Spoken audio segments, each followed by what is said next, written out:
Okay, that is recording. Let me just get my notes. Brilliant. Okay, so we are recording. So good evening. Welcome to webinar 3 of our live webinars on nutrition. I'm Anna Earle. I'm a registered nutritionist with NutriVival, and I'm a former police officer for anyone who hasn't met me before on this programme.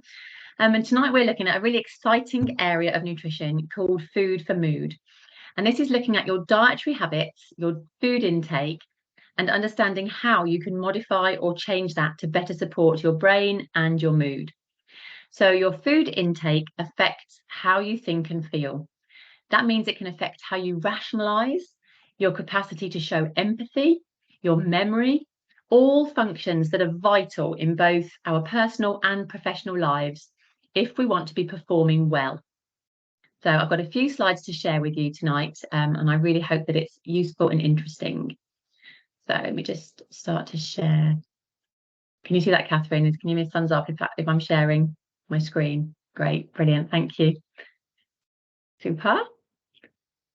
Okay, so we're going to look tonight at and consider the following factors. We're going to look at triggers of low mood, the impact of that on work performance and family life. And we're going to look at a topic called inflammation. And this is really key to understanding about the relationship between diet and brain function, brain health, and the knock-on effect on our mood. And we're going to talk about how a quality diet can really change how you think and feel, particularly when combined with other positive lifestyle practices. We're going to look at foods that can help to lower inflammation, and I'll explain what that all means in a moment. So our mood can be affected by so many different factors, and that can change from day to day. If you think about relationships, both long-term and just daily interactions with people, can really affect how we feel and how we therefore act. Our general mindset, our past life experiences, our state of health, our genetics. And some people can get really worried about their genetics and say, you know, I've got a genetic susceptibility to certain conditions, you know, I'm kind of doomed. But, you know, genetics are absolutely not a nail in your coffin. Yes, they can be a bullet, but something has to fire that bullet. And if we can reduce the likelihood of that firing mechanism, which we really can do, we can slow down or sometimes prevent those genetic conditions from actually materializing. Certainly we can slow things down a lot with diet and lifestyle. So you don't have to think about genetic conditions as being you know, you're absolutely doomed. It's not the case at all. Our current stress levels, what we're dealing with day to day right now, and how we respond to those different stressors affect our mood. And we can be very much hormonally led as well. So men and women, we all have stress hormones, and the different levels of those, so adrenaline and our cortisol levels, will affect how we think and feel. And then for women, our hormones can be very much affected by our menstrual cycle. So, and then later on with perimenopause and menopause. And prior to menopause, we can be going through the perimenopause stage for 10 years. And that can really fluctuate how we think and feel through that decade of sort of 40s and into 50s. We can be teary, we can be enraged, we can be all of that in one moment. And these feelings can be so powerful, we can sometimes feel helpless and out of control with the resulting emotions. And then our ability to sleep as well has a huge impact on how we function, affects our levels of focus and patience, and again, empathy. And within that category could also come our shift patterns. So how does an early turn affect you? How do you perform on a set of nights? Different people have preferences that really suit them better. You might be naturally more of an early bird or a night owl. And you may have your natural body clock preferences that are specific to you. So some people can really struggle on night shift. That just goes right against their natural body clock.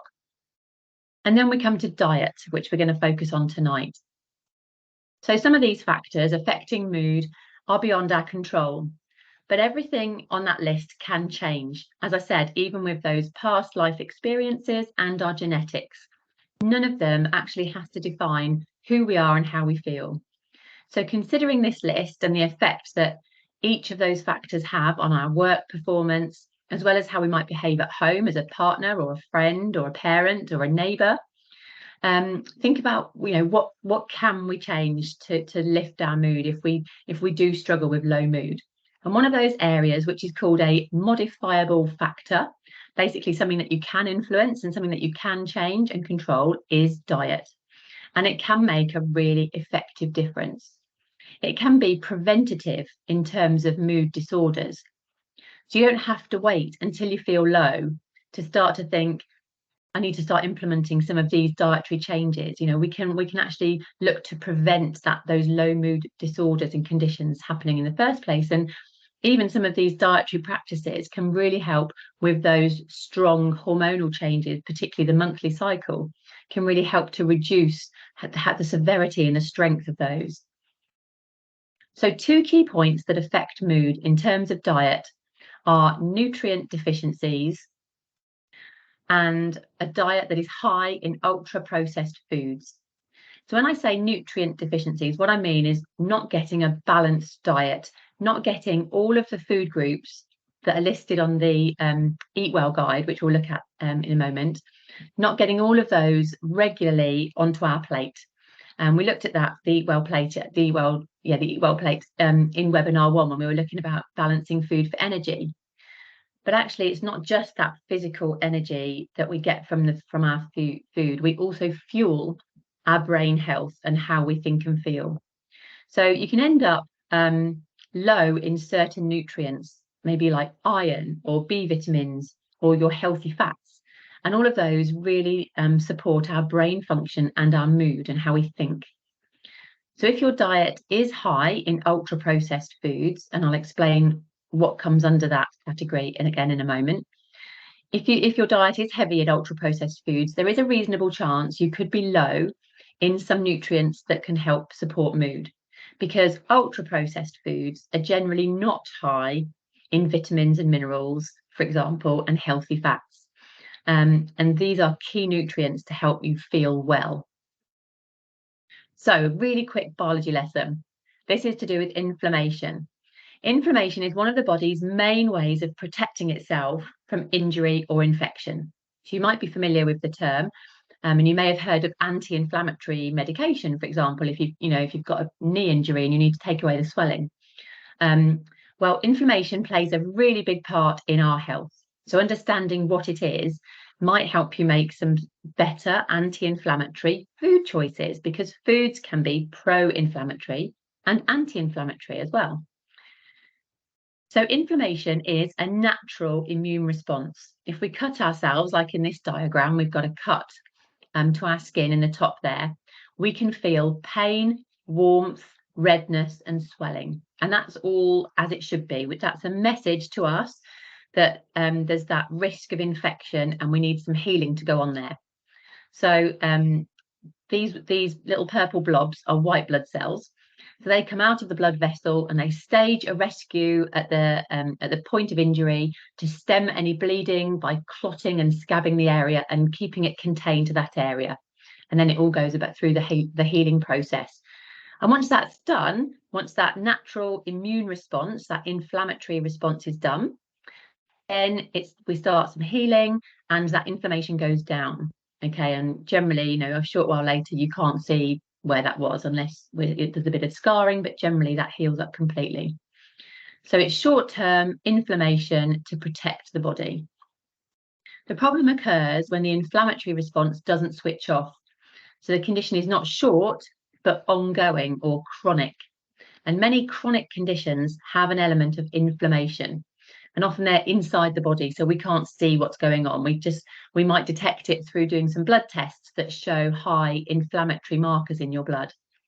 For example, with cases of like arthritis, conditions like asthma or eczema, the pain, the redness, the heat and the swelling doesn't stop, it doesn't switch off. And these chemicals, these inflammatory chemicals, can be quite harmful for us. So let's look back at that list of factors that can affect our mood and see how they link. So stress has an inflammatory effect on the body, whether it's from past stress, which may stem back even to childhood trauma, or current stress that you're dealing with day to day. There'll be levels of inflammation inside the body, and That can be within the brain with all of our thoughts and feelings and emotions and hormones. It can be in the gut. We can get like upset tummy, IBS type symptoms, and that will be triggered by levels of inflammation internally.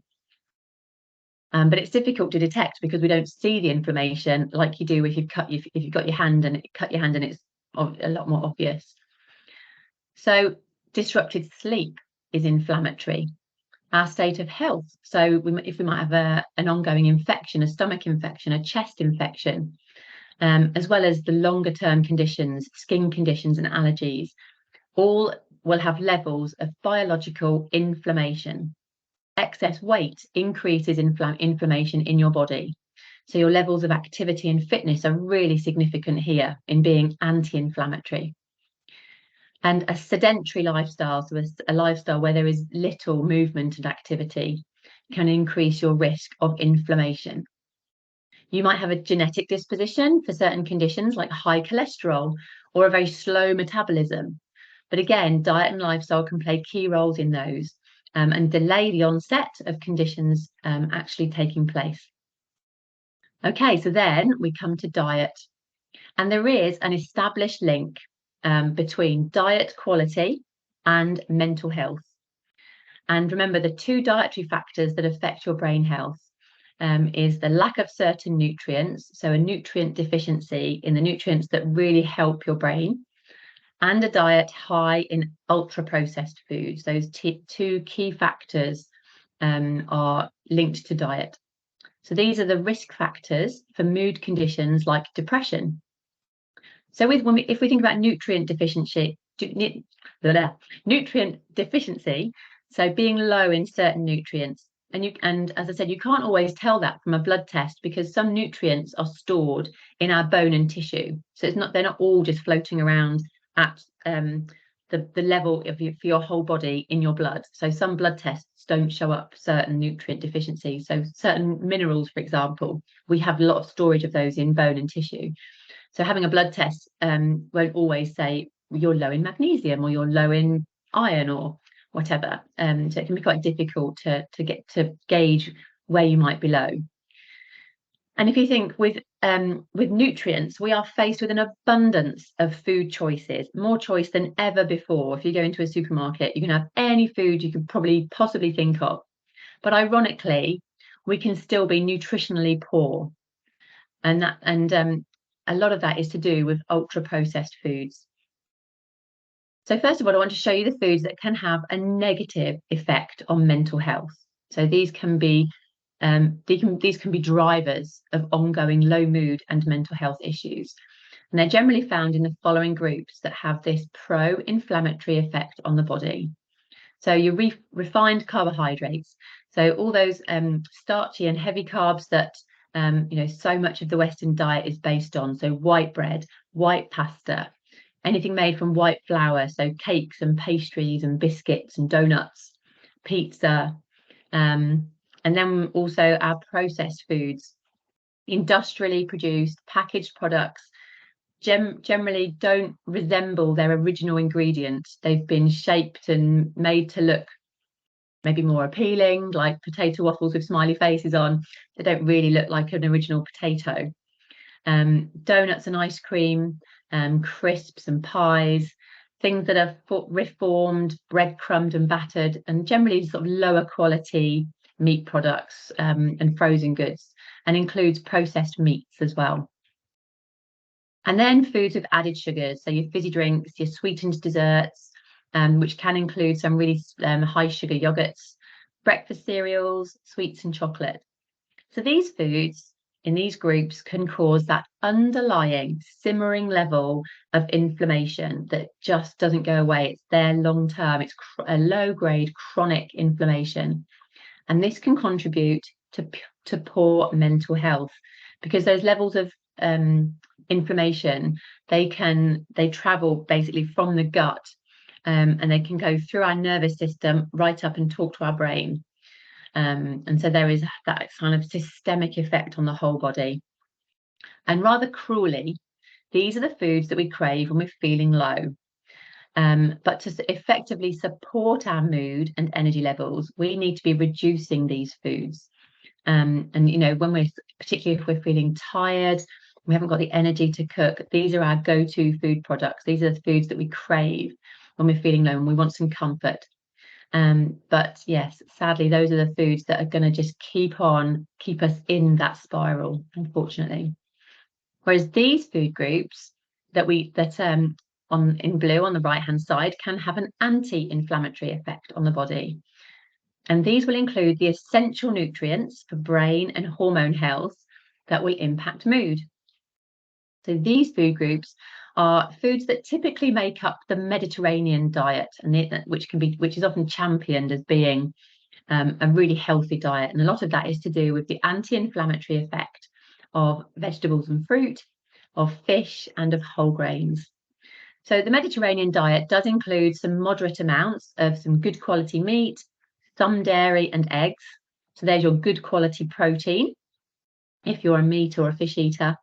And then vegetables and fruit will include all plant foods. So it'll also include a diet high in nuts and seeds, in herbs and spices, and your key healthy fat, your extra virgin olive oil, which will be used liberally around the Mediterranean diet.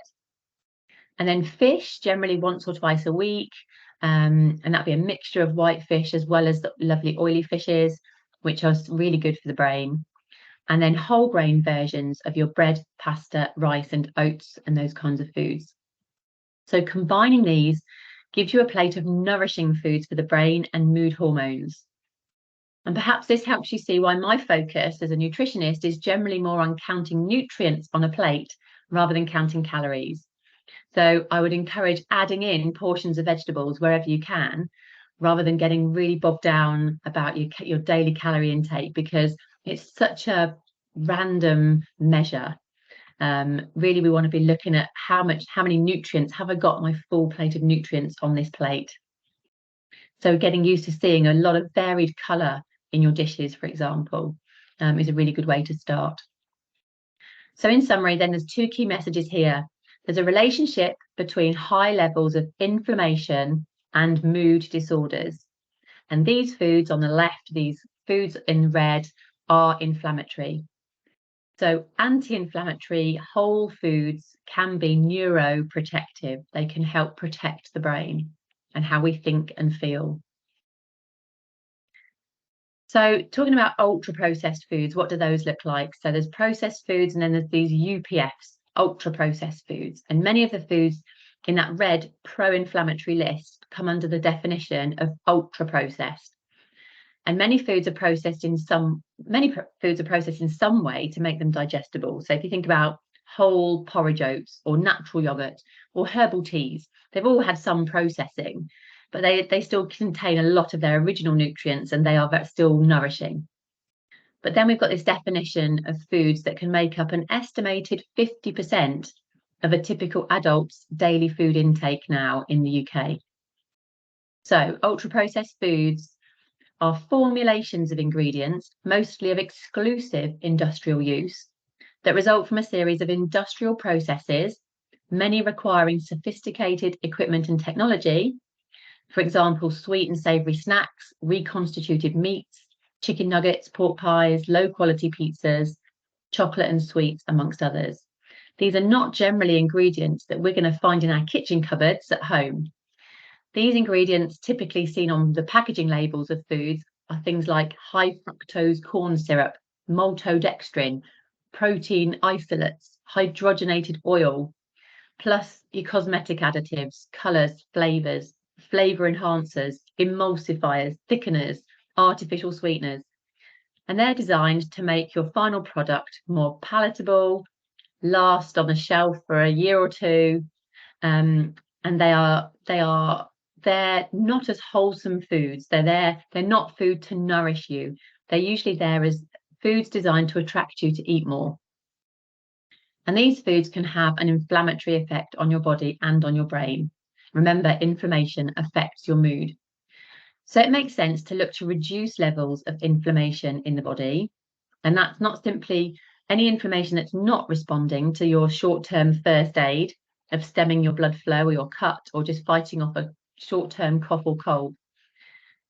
So looking to reduce those inflammatory foods and adding in the anti-inflammatory foods is a really great place to start.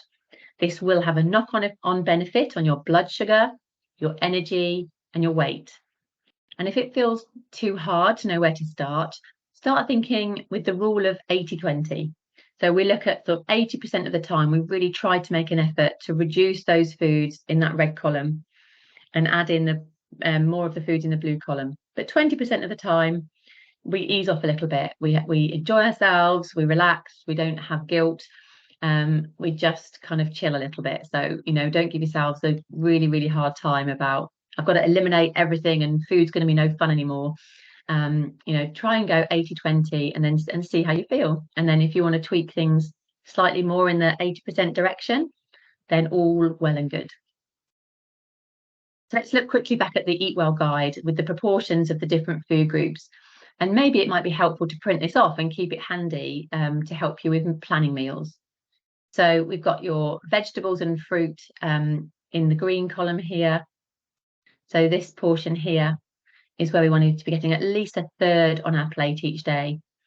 And then we've got our fish, and oily fish in a sort of protein section around here.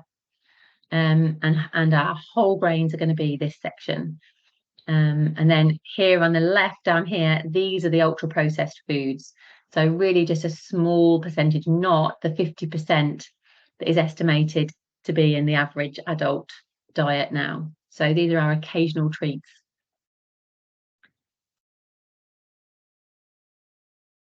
And so if you want to have a little look at the Oscar Kilo resources, that's the link to the nutrition pages, and there's some different sections of recipes there as well that might give you some ideas.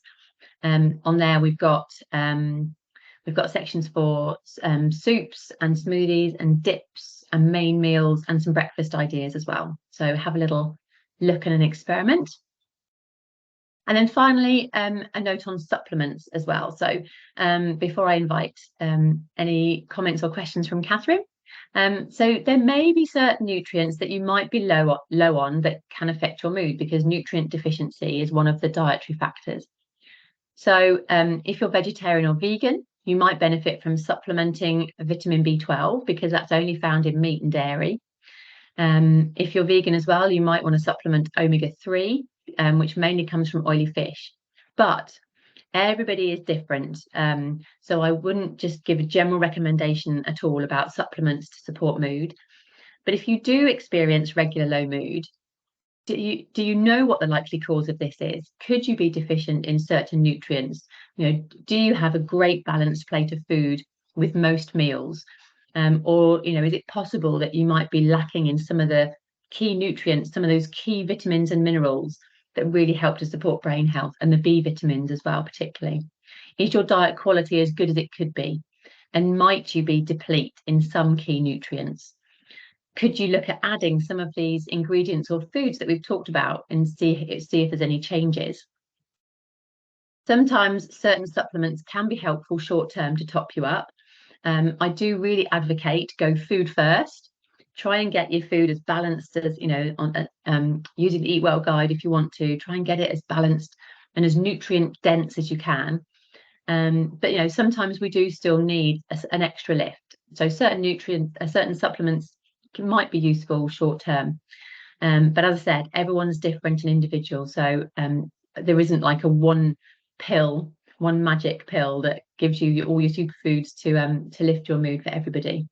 And if anyone takes medication, you'd also need to just check before supplementing, because certain nutrients and herbs can interact with certain medications and drugs. But there really are some really effective combinations of mixtures of nutrients and herbs that can have very calming and soothing effects. Herbal teas can as well. They can also help to lift mood. But the quality of those can be vastly different. Sometimes you do get what you pay for. So you may want some professional guidance with those, but it might be something to consider. So that's a little bit on supplements. So finally, back to my little It Makes Sense flower, where if you go from clockwise from stress round to emotional balance, it makes sense. So with food for mood, it works most effectively when adopted hand in hand with these other good lifestyle practices.